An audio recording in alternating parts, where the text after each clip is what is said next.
如果说新加坡有什么地方是必去，滨海湾花园绝对是首选。但想要最好的体验，那可要选对时间去啊。Hello， 大家好，我是 Lindy， 我们现在在 Gardens by the Bay。我们当天是从滨海湾金沙酒店的通道走过去，通道位于滨海湾购物中心的顶楼。滨海湾花园的体验在一出酒店的范围就开始了。首先通过的是蜻蜓湖与翠鸟湖，这两个湖是天然的水过滤系统，不但提供水植物及动物的生态环境，也是灌溉花园的水源。滨海湾花园内有几个免费的主题花园，比如中国花园、印度花园和史基花园。在史基花园的这个动物链是这些免费花园的亮点。需付费的花园有3个，分别是云雾林、花琼和奇幻花园，其中花琼和云雾林有组合搭配的套票，而奇幻花园的票则是单卖。我强烈建议在网络上预购，我们选择只买花琼和云雾林的套票，购买时需选择日期，而且限制在当天晚上8点半前入场，否则你买的票就作废咯。我们去的那天是周末，进去的第一个付费花园是花琼，现场的人很多，花琼里有世界各地来的植物，仔细看还会发现一些小惊喜，例如这间提供地中海料理的米其林餐厅 Porter's，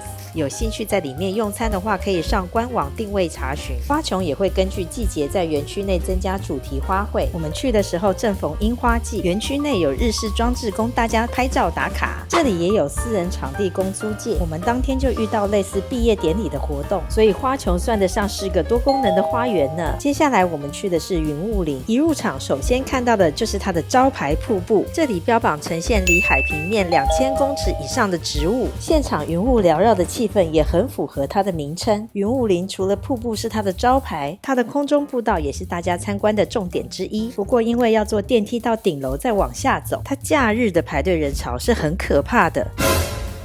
所以如果只有假日才能来的话，一定要多预留时间排队啊。滨海湾花园最后的压轴就是免费的 Super Tree Grove 了，这里就是我一开始说要选对入场时间的地方。来滨海湾公园最佳的时段是下午，可以先去之前介绍的花琼、云雾林，或是要另外单买票的奇幻花园，等到傍晚时段再来 Super Tree Grove。这是因为晚上的超级树会打灯，傍晚时刻来可以同时看到白天跟晚上的景色。我也很推荐另外付费上去走走它的 OCBC 天空步道，票也最好上网买。我当天在现场买票时遇到一位售票人员，说了一堆理由，一直不肯卖票，后来还是换了一个售票人员才买到票，还好有上来。这128公尺长、高22公尺的步道上所看到的景观真的是太美了。而这些超级树除了是直立式的花园外，里面有7棵树是为了收集太阳能所设计的。 Super Tree Grove 晚上还有免费的灯光秀，这场搭配音乐及灯光效果的秀很长，一直仰着头看脖子会很酸，所以最好看秀的姿势是躺